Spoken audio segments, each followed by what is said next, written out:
حضرت ابراہیم کا ذکر ہے، سبحان اللہ، کیسے پیارے نبی ہیں اللہ کے، بار بار رب کریم ان کی شانوں کا بیان فرماتا ہے۔ وہ اپنی قوم کو بتوں کی بے بسی کی جانب متوجہ کرتے تھے۔ پھر ابراہیم علیہ السلام اللہ تعالیٰ کی نعمتوں کا اعتراف کرتے ہوئے فرماتے، اللہ نے مجھے پیدا کیا ہے، وہی ہدایت دینے والا ہے، وہی مجھے کھلاتا ہے، وہی پلاتا ہے، جب بیمار ہوتا ہوں تو وہی مجھے، اللہ اکبر، اللہ ہی مجھے دیتا ہے۔ پھر فرمایا وہی میری روح قبض کرے گا اور آخرت میں دوبارہ پیدا کرے گا، مجھے یقین ہے قیامت کے دن میری خطاؤں کو بھی معاف فرمائے گا۔ ابراہیم فرما رہا ہے، اللہ کے نبی، انہوں نے کون سی خطائیں کی تھی جی؟ ساری زندگی اللہ کی راہ میں جہاد کرتے گزر گئی، پھر بھی ڈر کے دعا مانگتے ہیں۔ سنگیو غافل نہ بنے، غافل، ہر وقت معافی مانگنا یہ اللہ کے بندوں کا طریقہ ہے۔ میرے رسول کریم علیہ السلام نے فرمایا میں دن میں 100 دفعہ اپنے رب سے استغفار کرتا، بار بار استغفار کریں، بار بار اس سے معافی مانگ، وہ معافی مانگنے والے سے بڑا ہی راضی ہوتا ہے۔ اللہ توفیق عطا فرمائے۔ یہ انبیاء کا ہمارے لیے تعلیم ہے، یہ تعلیم امت ہے، ورنہ انہوں نے کون سی خطائیں کی؟ اللہ اکبر۔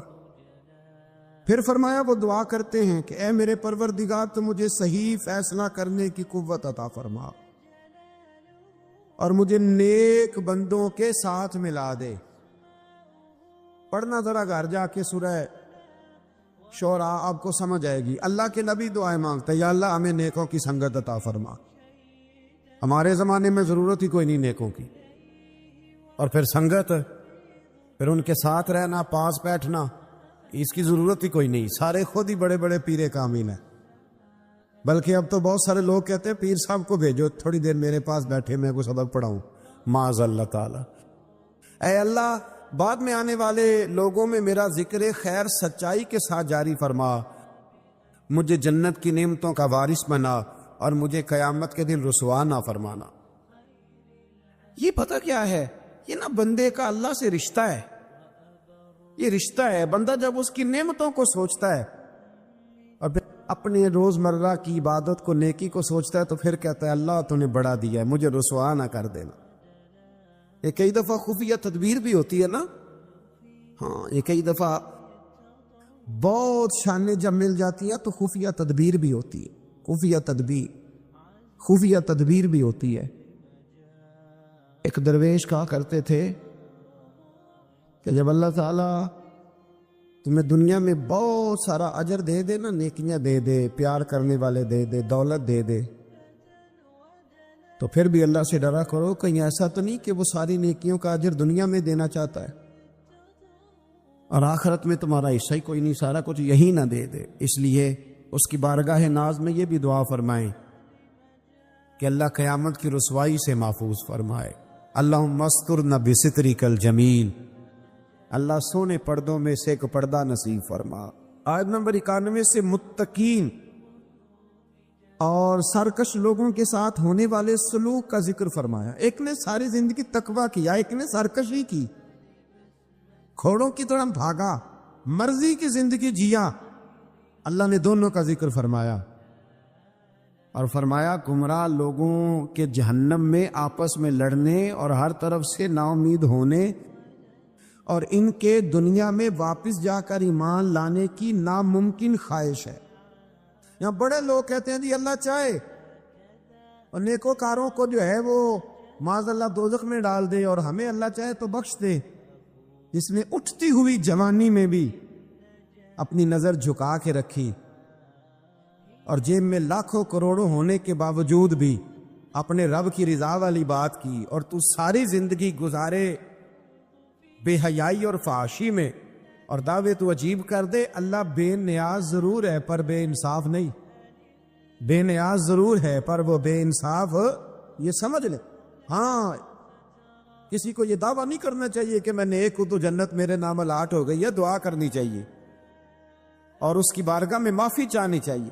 لیکن یہ جو گناہگار پھر دلیروں جیسی باتیں کرتے ہیں نا، اس کا تو معاملہ یہ ہے کہ ایک گناہگار اوپر سے سینہ زور، یہ ظلم ہے، یہ جبر ہے، اس سے بچیں۔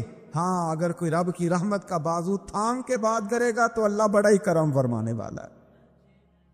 آیت نمبر 105 سے نوح علیہ السلام کی دعوت حق کا ذکر ہے۔ وہ رسول امین تھے، سرکش لوگوں نے کہا ہم آپ پر کیسے ہی مان لائیں، آپ کے پیروکار تو پسماندہ لوگ ہیں۔ یہ نوح علیہ السلام کی قوم کا ذرا انداز سن لے، کہنے لگے پسماندہ سے غریب سے بندے آپ کے کلمہ پڑھنے والے، ہم چودھری ہو کے آپ کو مان جائیں، یہ کیسے ہو سکتا ہے؟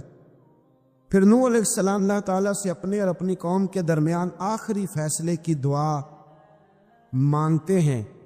اللہ تعالیٰ ان کو اور ان کے پیروکار مومنوں کو کشتی کے ذریعے نجات عطا فرماتا ہے اور سرکش قوم طوفان میں ڈوب جاتی۔ آیت نمبر 124 سے حضرت ہود علیہ السلام اور ان کی قوم عاد کا ذکر ہے۔ اللہ تعالیٰ نے اس قوم پر نعمتوں کی فراوانی کی، چوپایوں، اولاد اور نہری باغات کی صورت میں فرمائی۔ انہوں نے مضبوط مکانات اور بلند مقامات پر عشرت گاہیں تعمیر کر لی۔ آج کل بھی فارم ہاؤس نہیں بن جاتے جلدی سے، فارم ہاؤس بن جاتے۔ بالآخر نبی کی تکذیب کی بنا پر اللہ نے اس قوم کو بھی ہلاک کر دیا۔ پھر آیت نمبر 141 سے حضرت صالح علیہ السلام اور ان کی قوم سمود کی نافرمانیوں کا ذکر ہے۔ ان پر اللہ تعالیٰ نے نعمتوں کی فراوانی فرما رکھی تھی، میٹھے چشمے، باغات، زرخیز زمین کی کثرت، پہاڑوں کو تراش کر مکان بناتے تھے، لیکن جب انہوں نے ناقۃ اللہ یعنی اللہ کی اونٹنی کی بے حرمتی کی تو ان پر عذاب نازل ہوا۔ تو جب ناقۃ اللہ کی بے ادبی کرے، اللہ کی اونٹنی کی، اس پر عذاب نازل ہوتا ہے، تو جو رسول اللہ کی بے ادبی کرے اور جو اولیاء اللہ کی معاذ اللہ بے ادبی کرے، اس کا کیا حال ہوگا؟ اللہ تعالیٰ ہدایت کا رستہ نصیب فرمائے۔ آیت نمبر 160 سے لوط علیہ السلام اور ان کی قوم کا ذکر ہے۔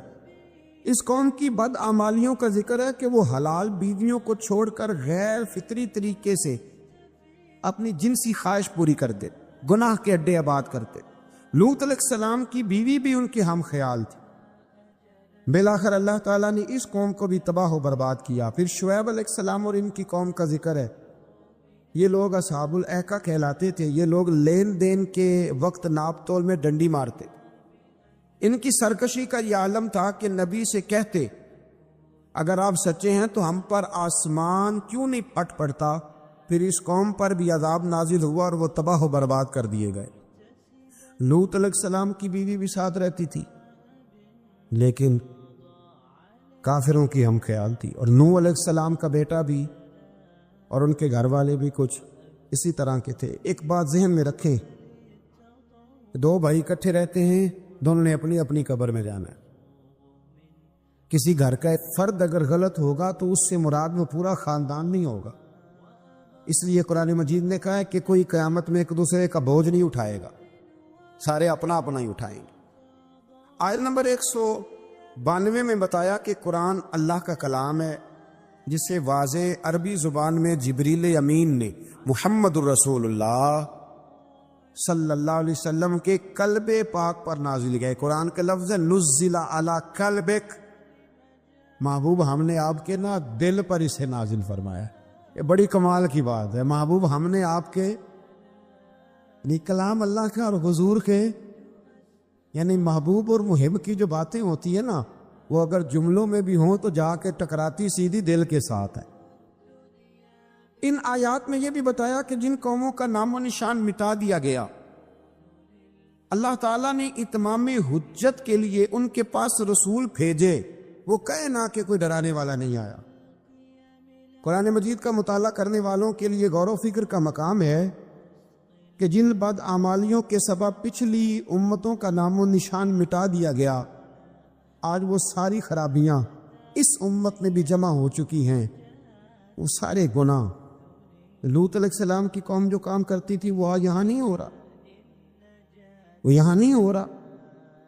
اللہ تبارک و تعالیٰ معاف فرمائے۔ لوگ سمجھتے ہیں کہ شاید رب کریم مسجدوں میں تو دیکھتا ہے، معاذ اللہ تو ہوٹلوں کے بند کمروں میں وہ نہیں دیکھتا۔ اور ہماری خوابگاہوں میں اور فارم ہاؤس میں اور وہ دور دراز دیہاتوں میں جو ہم نے کوٹھیاں تعمیر کی ہیں، اس کے اندر جو ہم گل غبارے کرتے ہیں تو انہیں نہیں دیکھتا وہ سارے کام جو لوط علیہ السلام کی قوم کرتی تھی، جو نوح علیہ السلام کی قوم کرتی تھی، وہی مذاق جو حضرت نوح کی قوم کرتی تھی نا، کہ یہ چند ماڑے ماڑے لوگ آپ کے ساتھ ہیں۔ بہت سارے میں نے وڈیروں کو آج علماء اور مشائخ کا اس طرح مذاق اڑاتے دیکھا ہے، یہ 4 بندے چھوٹے چھوٹے آپ کے ساتھ ہیں۔ بھائی نہیں وہی جملہ جو نوح کی قوم کہا کرتی تھی، لیکن پھر بچے تو وہی ماڑے ماڑے نا، پھر بچے نا وہ ماڑے ماڑے کے، تو کدھر گئے وہ اونچی کلگیوں والے؟ انسان جب بات کرتا ہے تو بغیر سوچے سمجھے کرتا ہے۔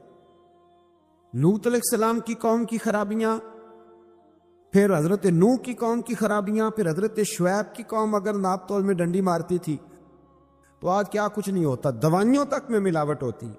بس ایک ہی بات ہے، چہرے اس لیے نہیں بدلتے کہ اس زمین پر گنبد خضرا موجود ہے، رسول اللہ صلی اللہ علیہ وسلم کا ساتھ موجود ہے۔ بس اللہ تعالی ہمیں رسول پاک کی نسبت کاملہ عطا فرمائے۔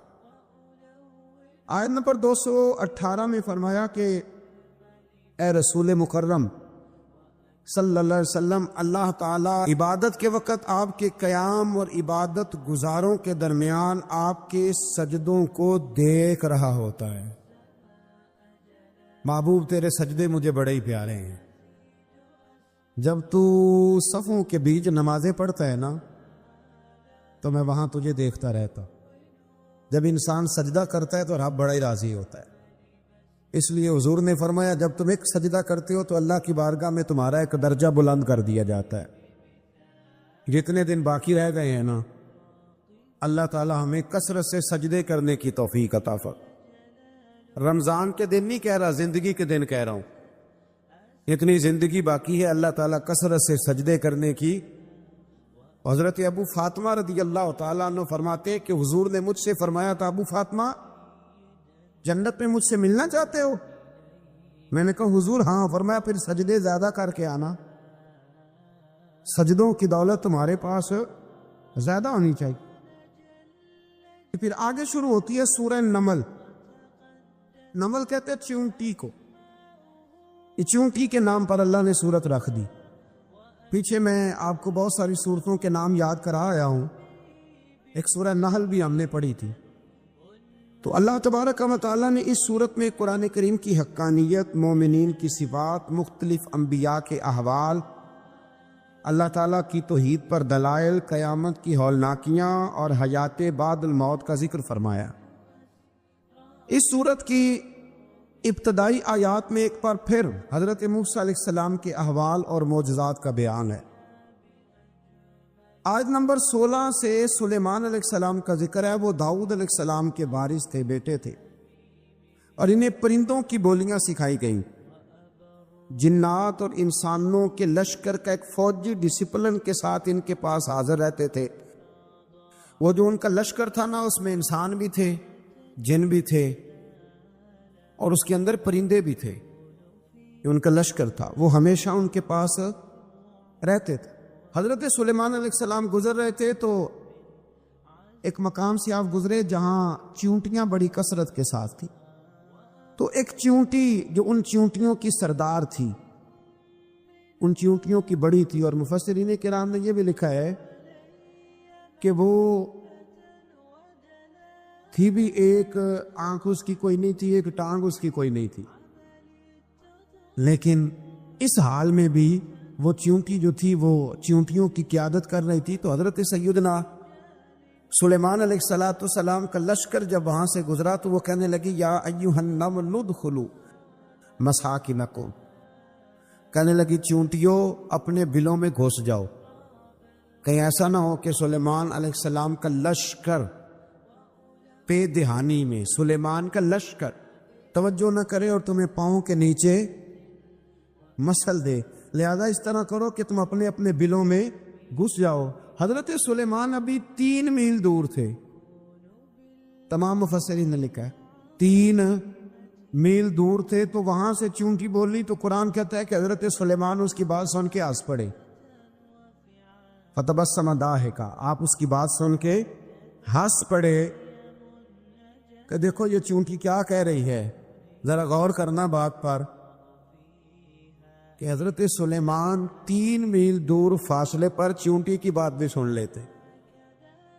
مولوی نے قرآن کی آیت پکی یاد کر لی، انا بشر مثلکم، کہتا ہے حضور نے کہا میں تمہاری طرح کا بشر ہوں، نبی ہماری طرح ہوتے ہیں جی۔ تو وہ تو 3 میل دور چونٹی کی آواز سن لیتے تھے، اس کے کان میں چونٹی رکھو بلا، اسے کہو کہ بتا بلا کیا کہتی ہے، کچھ بتائے گا، پھر دوڑ لگا دے گا شاید۔ کان میں رکھو اس کو بتا چونٹی کیا کہتی۔ اور اگر یہ لفظ نہ ہوتے قرآن کے کہ جب انہوں نے سنا تو ہنس پڑے، یہ جملے نہ ہوتے تو شاید اس کو بھی نہ مانتے، لیکن حضرت سلیمان نے سنی چونٹی کی بات، اور اب اگلی بات کہنے لگا ہوں۔ بڑے خوبصورت لفظ لکھے ہیں مفسرین نے، فرماتے ہیں دیکھو ایک چونٹی نے ایک جملہ بول کے اپنے قبیلے کی خیر خواہی کی، تو رب نے اس کا جملہ بھی قرآن میں بیان فرما دیا۔ تو جو ساری زندگی لوگوں کو جملے بول بول کے کہے رب رسول کی طرف آ جاؤ، تو اللہ قیامت میں اس کی بات کو قائم نہیں فرمائے گا۔ جو بھی کسی کی خیر خواہی کرے وہ ایک جملہ بول کے کرے، اور ہو بھی چونٹی، تو اگر اللہ اس کا ذکر قرآن میں باقی رکھتا ہے تو میں اور آپ اگر کسی کی خیر خواہی کریں گے تو انشاءاللہ ذکر باقی رہے گا۔ شرط یہ ہے کہ کریں خیر خواہی کرو، کسی کی ایک جملہ بول کے بھی کرو، چونٹی بھی ہو تو اللہ قرآن میں ذکر باقی فرما دیتا ہے۔ تو اللہ تبارک و تعالیٰ نے اس بات کا ذکر قرآن مجید میں فرمایا، اس پر کئی کچھ لکھا ہے۔ اسی طرح سے ایک بات اور لکھی ہے ہمارے مفسرین نے کہ حضرت سلیمان ایک دن اسی طرح نکلے، قحط پڑ گیا تھا، بارش نہیں ہوتی تھی، تو حضرت سلیمان باہر میدان میں نکلے دعا کرنے کے لیے، خشک سالی تھی۔ تو جب آپ گئے تو ایک چونٹی اپنے پر پھیلا کے دعا مانگ رہی تھی، تو رب کریم نے فرمایا سلیمان آپ واپس چلے جائیں، بارش آ جائے گی پر آئے گی چونٹی کی دعا پہ۔ تو حضرت سلیمان نے عرض کی مولا میں بھی تو اتنا لشکر لے کے آیا ہوں نا، تو چلو ہمیں بھی دعا کر لینے دے، تو چونٹی کی دعا پہ برسا دینا پر دعا کر لینے دے۔ فرمایا نہیں آپ واپس جائیں، دعا نہ مانگے۔ یا اللہ کیوں؟ فرمایا چونٹی کا دل ٹوٹ جائے گا، وہ تو کہے گی کہ یہ سلیمان کی لشکر دعا پہ پھر بارش آئی ہے، تو آپ نہ کریں تاکہ اس کے دل میں یہ بات رہے کہ نہیں میرے رب نے میری دعا پہ بارش فرمائی۔ آپ جائیں، آج بارش آئے گی پر آئے گی چونٹی کی دعا پہ۔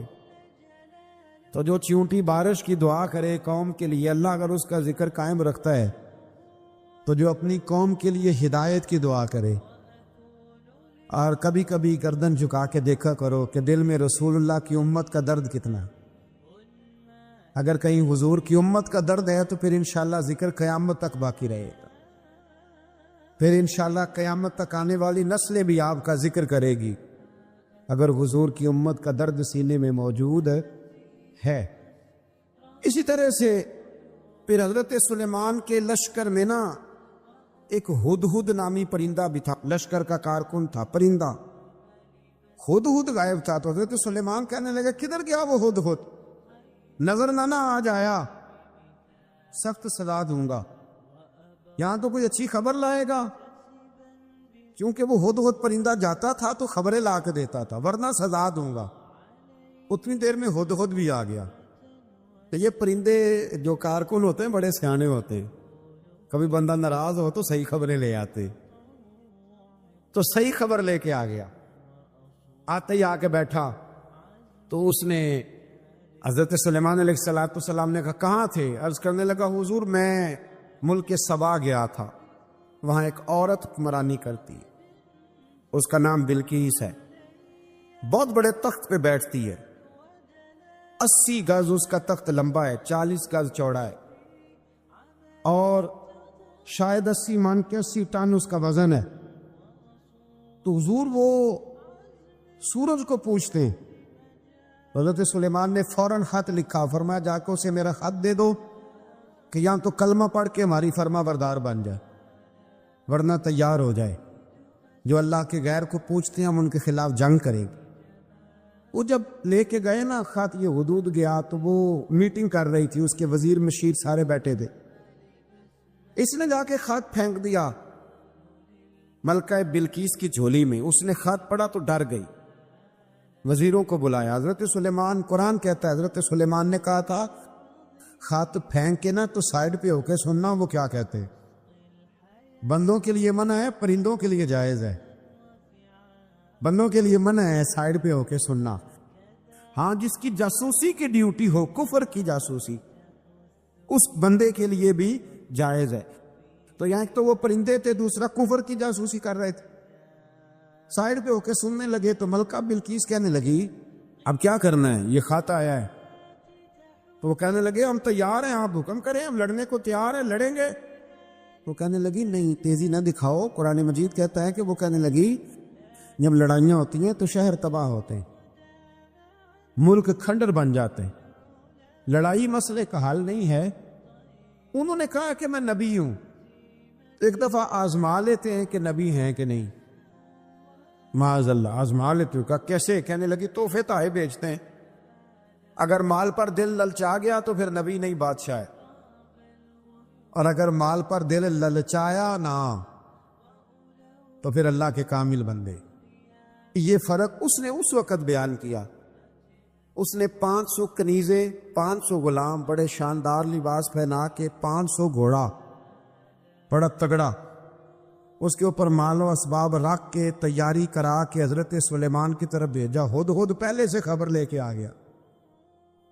حضور اس نے یہ پروگرام بنایا ہے. وہ جب آیا سارا کچھ تو حضرت سلیمان دیکھ کے جلال میں آ گئے. فرمانے لگے اسے جا کے کہہ دو تو مجھے کیا تحفے بھیجے گی, میرے رب نے مجھے مالا مال فرمایا ہوا ہے, انہیں مالا مال کیا میرے مالک نے. جا اسے جا کے کہہ تو کیا تحفے دے گی. جب رب دیتا ہے تو پھر کوئی کمی نہ وہ نہیں چھوڑتا. بندے کیا دے سکتے ہیں, بندے تو بیچارے 10 دے کے تو 10 دن ان کی آنکھیں نہیں کھلتی. فرمایا مجھے اللہ نے جو دیا ہے کیا بات ہے اس کے دینے کی. حضرت خواجہ حسن بصری رضی اللہ تعالیٰ عنہ, یہ حضرت علی کے شاگرد ہیں.